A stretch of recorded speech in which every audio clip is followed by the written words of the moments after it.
Clients has always been fairly easy to me. So I think the general thing is, of course, to get clients, you need to talk to people. It's impossible to get clients if you don't talk to people.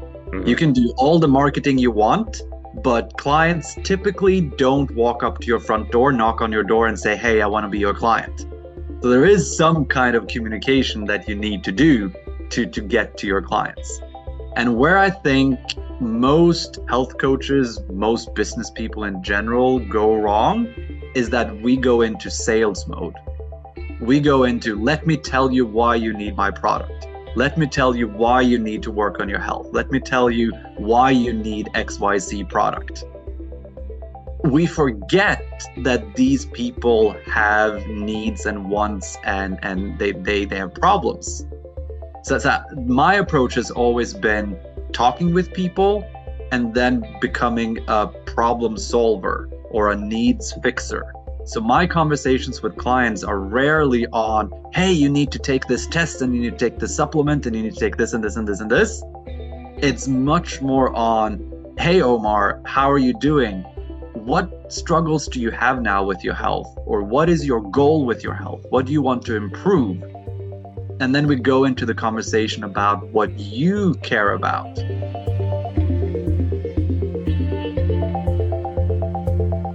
Welcome to another episode of the Health Coach Academy podcast. I'm your host, Omar Cumberbatch of omarcumberbatch.com.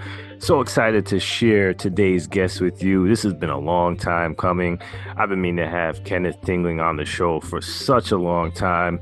And finally, the universe aligned and we were able to make it happen. So I really enjoyed this episode. I know that you will too, because he really shows me a couple of things about myself that I think can translate to a lot of what health coaches need out there, and specifically, selfishly, myself. He is killing it out there, and he has very minimal social media presence. He does most of his work exclusively through networking. And this is kind of something that I really enjoy exploring because, again, as you know, I don't like to be on social media much. And he really shows how he utilizes the method of networking to expand his business and really just get pretty much all of his clients. A very few percentage of clients actually come outside of his networking groups and stuff, which is really cool. And it's just a natural way that a lot of us can leverage, which is I find really fascinating, something that I want to explore myself. He also kind of makes me think about just the basic stuff that I've been doing for this podcast for a while.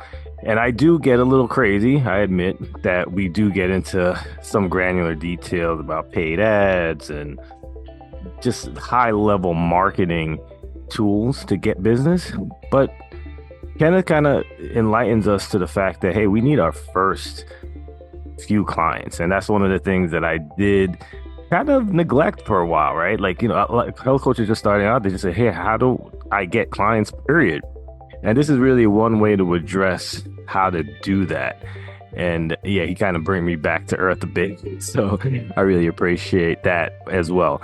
So as always, please leave a rating and review on iTunes. It helps me get great guests like Kenneth all the time. And it goes a long way for me just being able to continuously make this program a very, very useful resource for all health coaches out there. So let's jump into the show. Hey, Kenneth, welcome to the show. How are you today? Thank you. I'm great. How are you?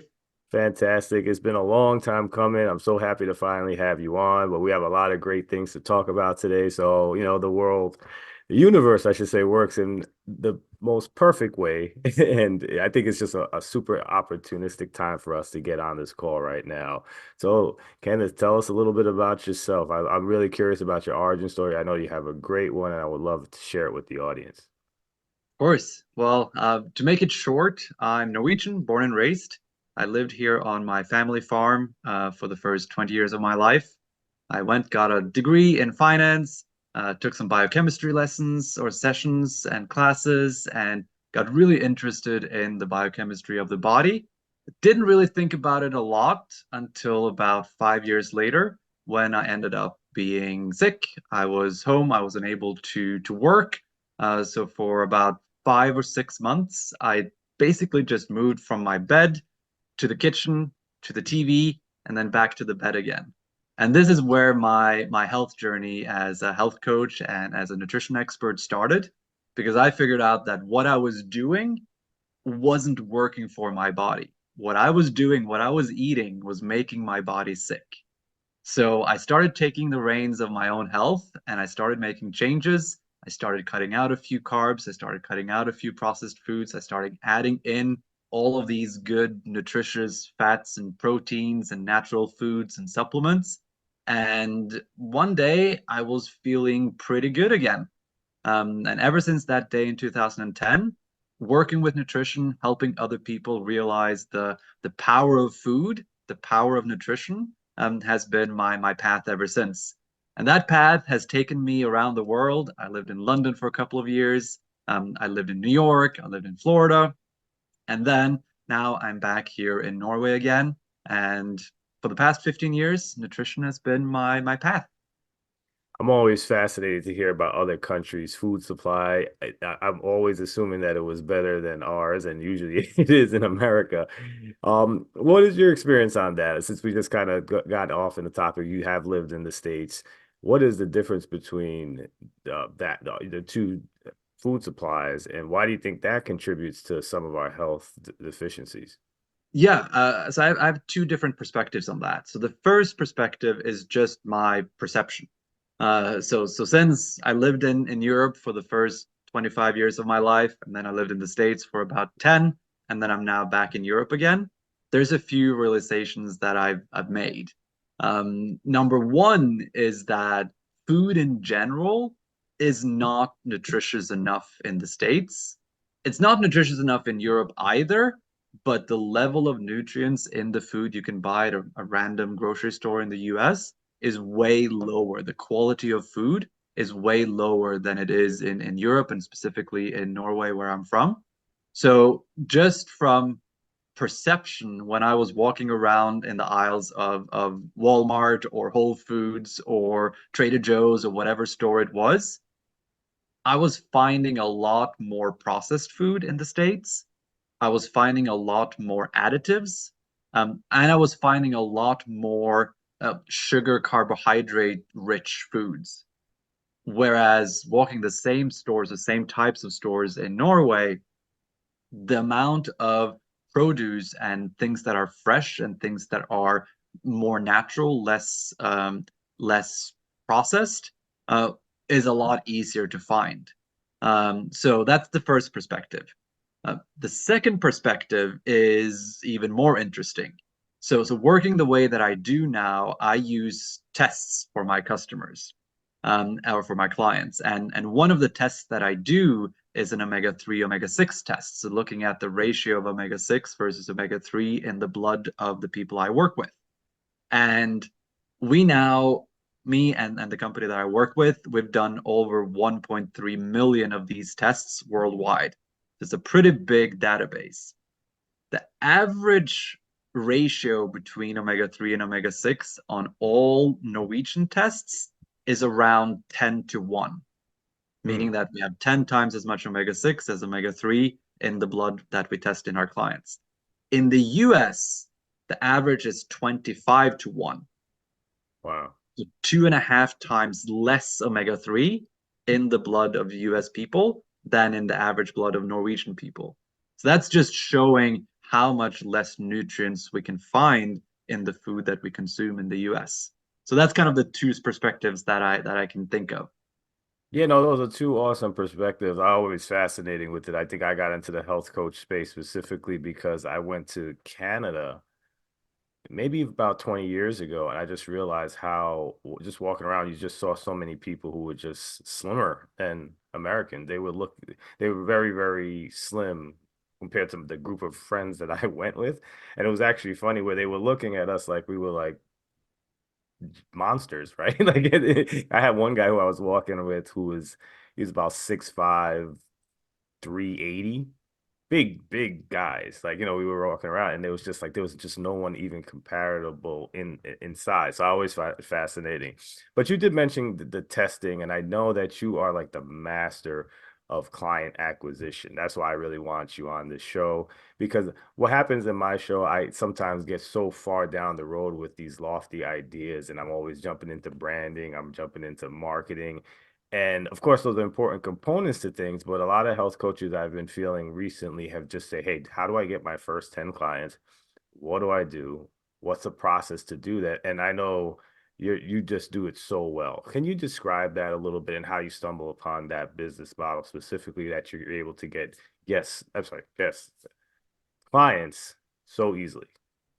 Yeah, of course. So clients has always been fairly easy to me. So I think the general thing is, of course, to get clients, you need to talk to people. It's impossible to get clients if you don't talk to people. You Hmm. can do all the marketing you want, but clients typically don't walk up to your front door, knock on your door, and say, "Hey, I want to be your client." So there is some kind of communication that you need to do to get to your clients.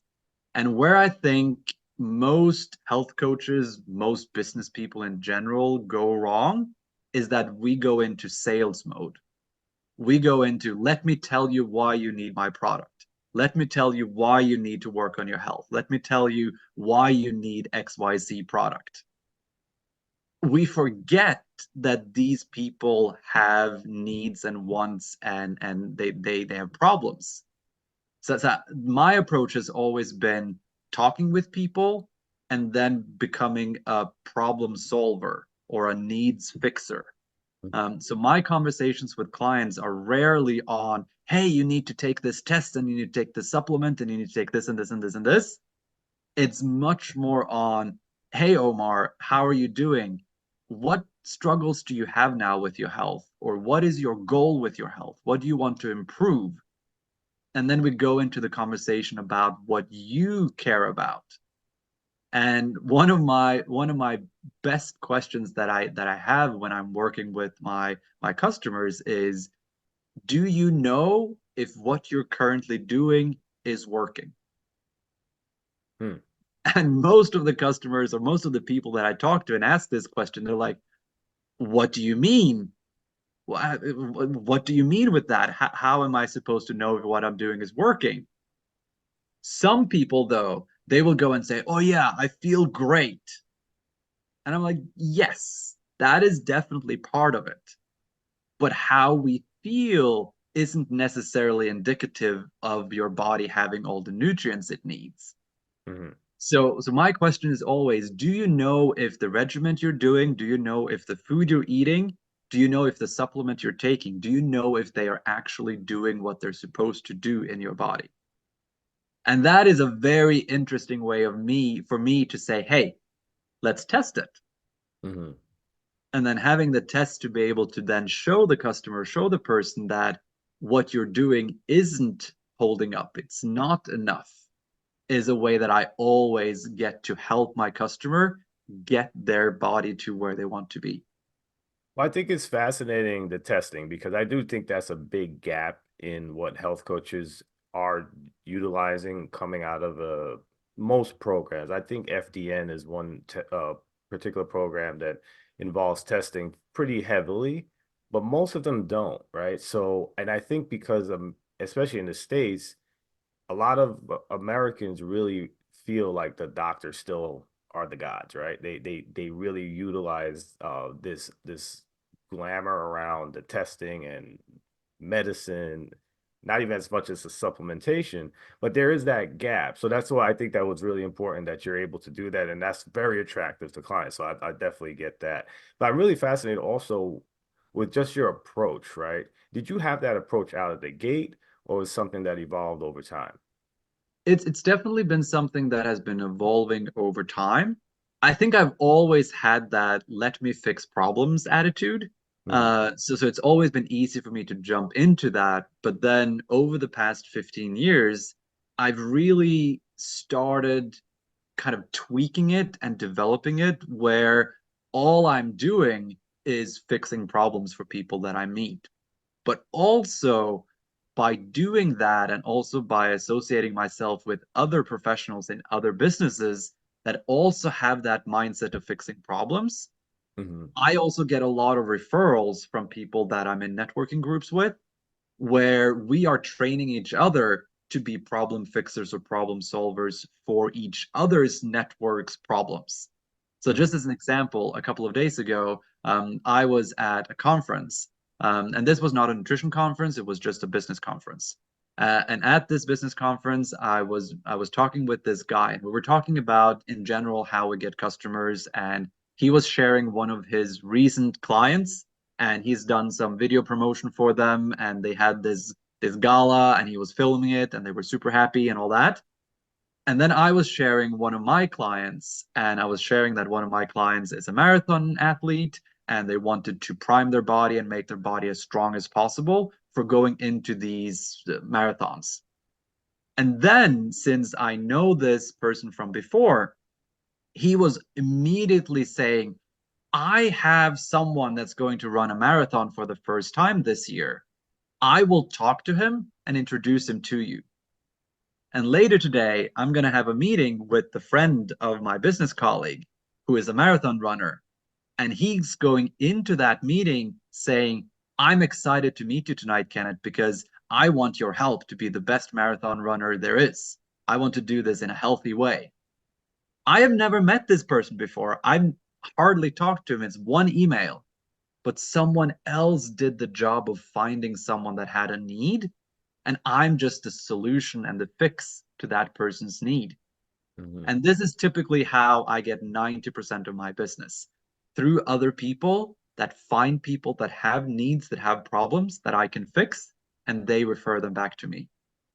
So did you niche down to a specific category that is your stick where this is what I do and that's how you lead it to? Because I find that a lot of health coaches, at least at this point, have super hard times doing that because we just want to help everybody and Yep. so I'm really curious about whether you did that.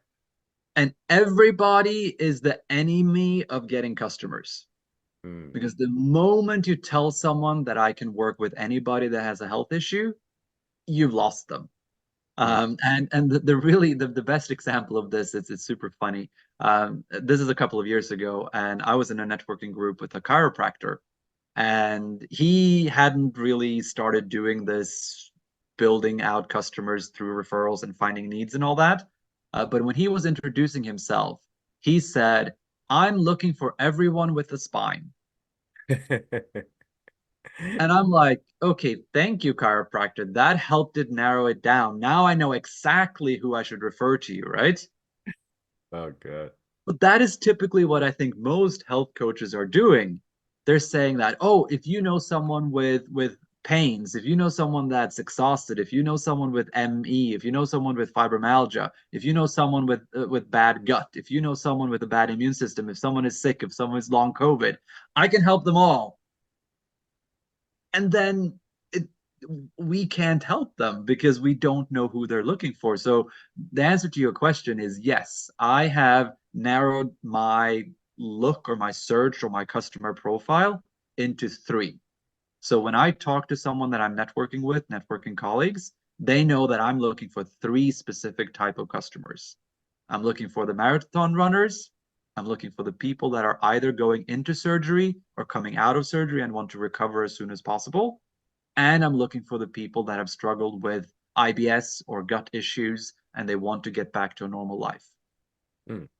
So those three could be broad in the sense that it works well for you, which I'm fascinated about.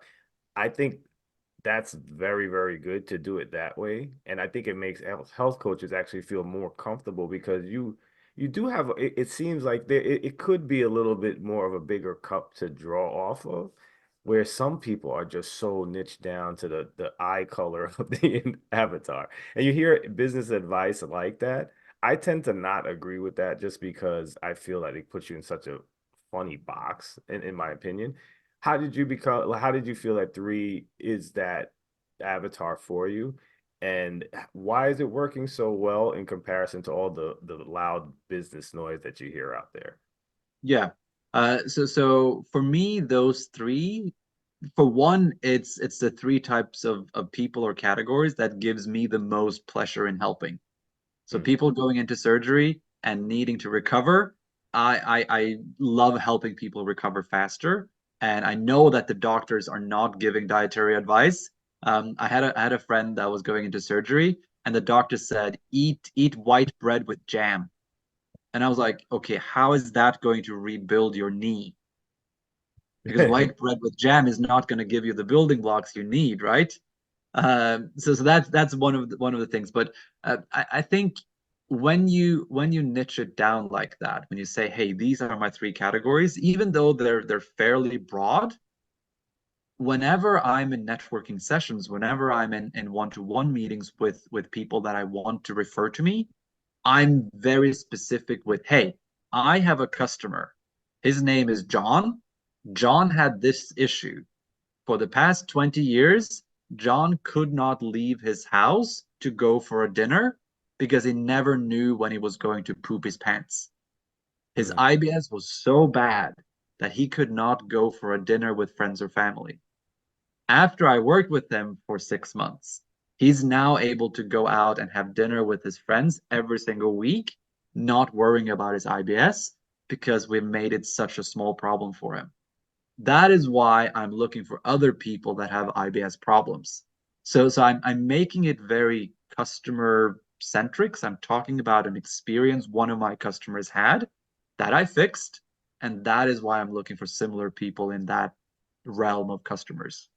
Well, you know what? You just hit it on the head, and it just as soon as you said it, it's like that was my aha moment about this.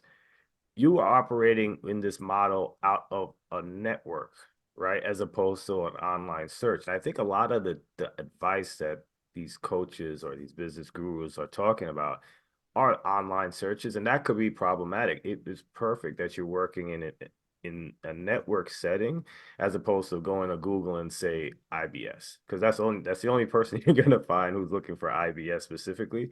So if especially if a health coach wants to be a little bit more broad in their niche, a network opportunity or a network setting would be awesome to utilize it and in that specific model. So you do have to know how what sector you're operating in at the end of the day.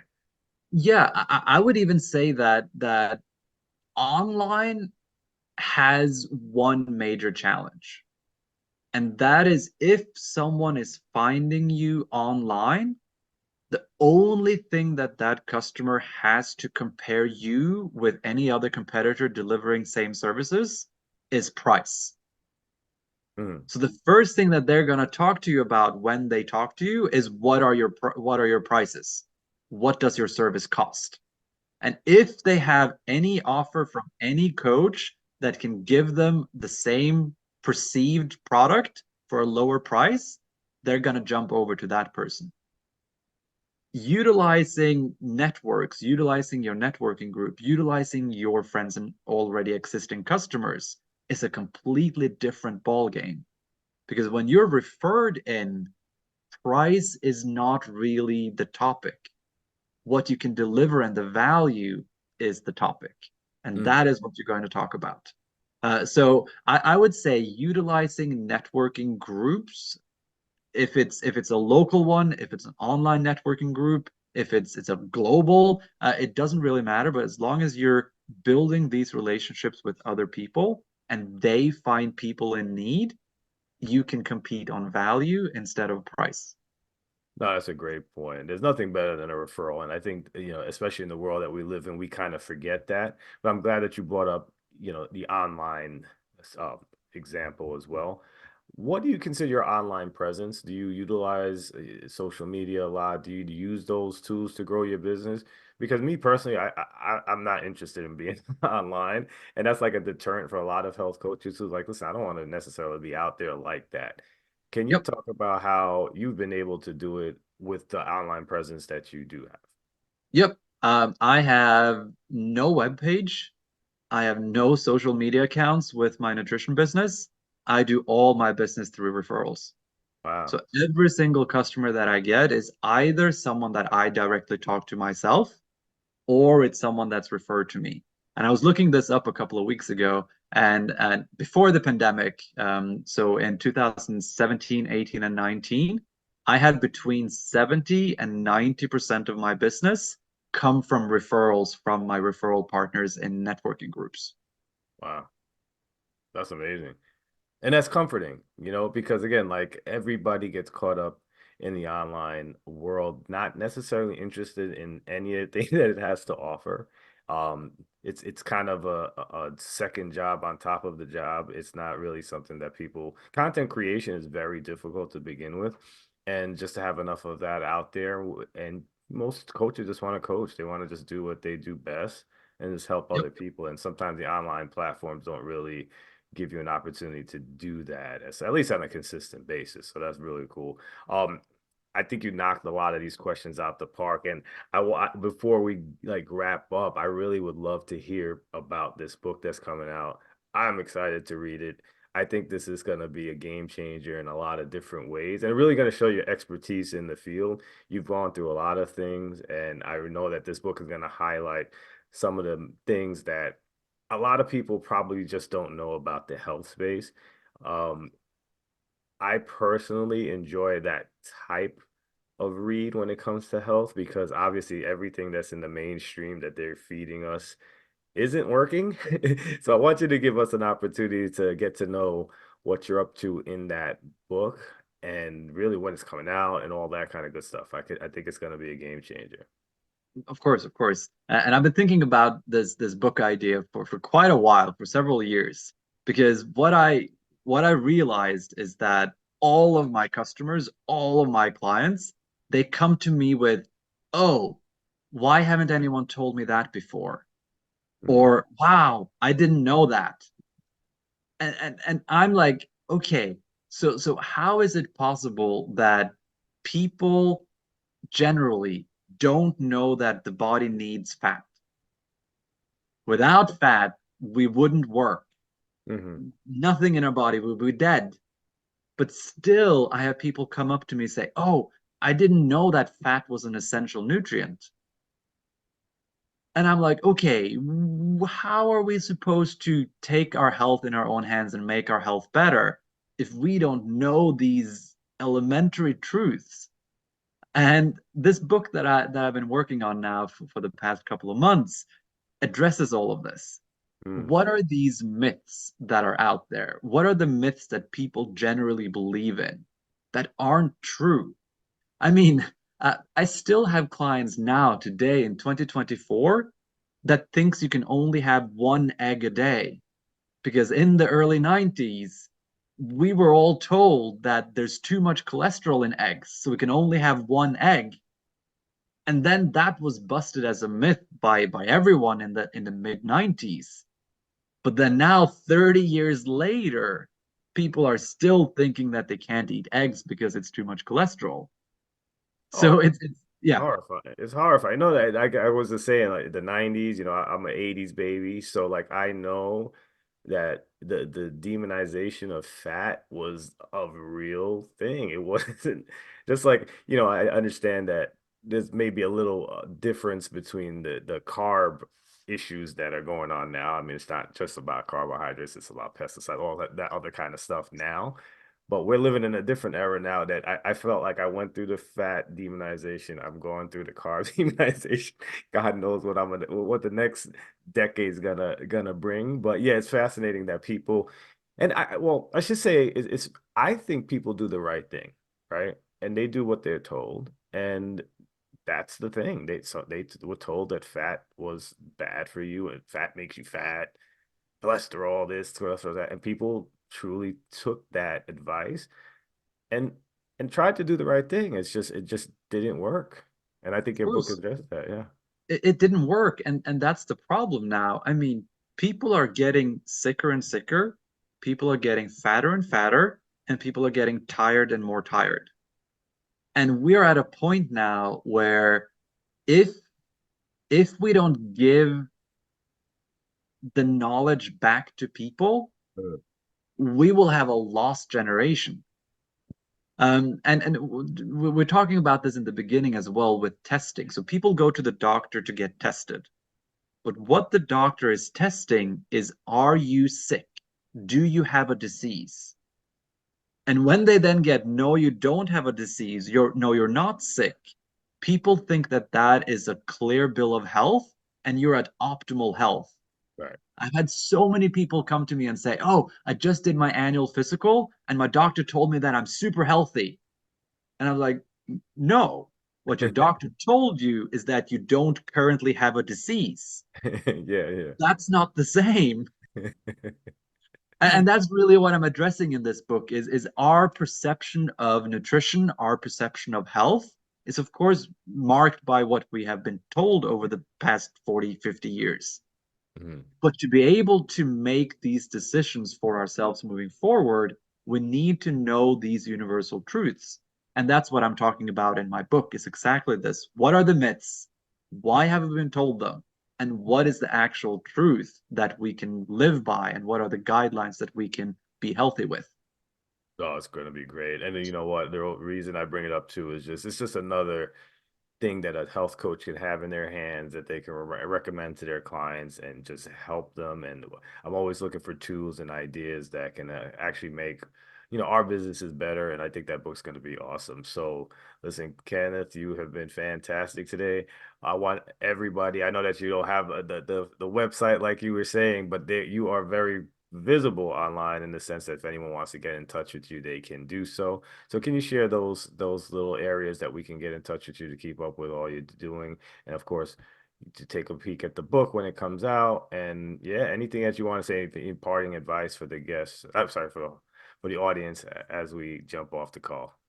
Of course, of course. So my goal is to have the book ready to be pre-ordered on May 1st. So it's just a couple of weeks away. So I'm excited for that. You can find me on different social media, even though I'm not very active. So on Facebook, it's easiest to find me under Kenneth Tinglum. I'm the only one in the world with that name, so that Mhm. should be easy enough. And then I'm also on Instagram at Tinglum. So that's also an easy way to find me, or email kenneth@tinglum.com. Yeah, that's perfect. I was going to make sure that you give your email out. That's the way to operate and get in touch with you. So, Kenneth, you've been fantastic. Appreciate your time today, and I'm looking forward to the book and then to really hear the feedback on this particular episode. So, thanks for jumping on the show. Of course, great being here. Thank you, Omar. Take care.